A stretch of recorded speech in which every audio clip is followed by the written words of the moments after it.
नाजरीन, आप देख रहे हैं PN न्यूज। मैं हूं आपके साथ आतिफा बलोच। नाजरीन, खबर शामिल करते हैं आरफवाला से। हमारे ब्यूरो चीफ मुजम्मल अकबर मुस्तफ़ाई की रिपोर्ट के मुताबिक गरीब के लिए इस दौर में जीना मुश्किल हो गया। जहां लोग पुलिस से नफरत करते हैं, वहां कुछ लोग पुलिस के लिए ढेरों दुआएं भी करते हैं।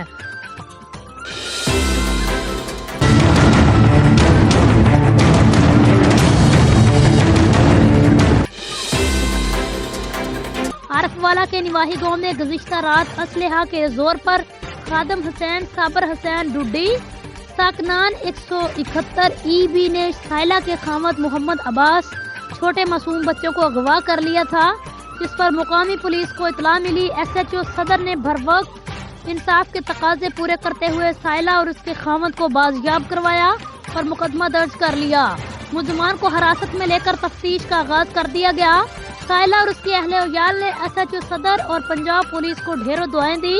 बाद इस मुलजमान के अहले-उयाल ने साइला और उसके बच्चों को जान से मार देने की धमकियां देना शुरू कर दी, जिस पर साइला ने आला हुकाम से फौरी नोटिस लेने की अपील की है। जोड़न गए हैं, तो साढ़े मेरे मामू है ने सतेले सानू खिंच के लै आए ने आधे घर अगवा करके हाथ पैर बन के उन्होंने सानू मारे है। मेरे छोटे छोटे बच्चे भी है तो सानू उन्होंने बन के मारे है। तो पुलिस ने आके सानू कमरे चो कढ़े है, सानू ढक के उन्होंने मारे। फिर SHO ने आके साड़ी मदद की, उन्हें पर्चा किया। होर बंदे किसी साड़ी मदद नहीं की हैगी। तो लिहाजा सानू बड़ा दलील खड़े ने कि कदे किधरे दरखास्त देंगे ने, कदे किधरे देंगे ने, तो सानू इंसाफ मिले जाए।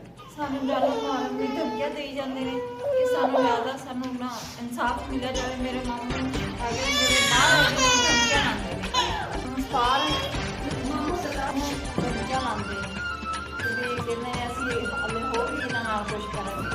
लड़ाई है साडी जान, सानू मेरे बच्चों ने तो मैनू जान खतरा है। जी नाजरीन, मजीद किसी भी खबर और उसकी अपडेट के लिए आप देखते रहिए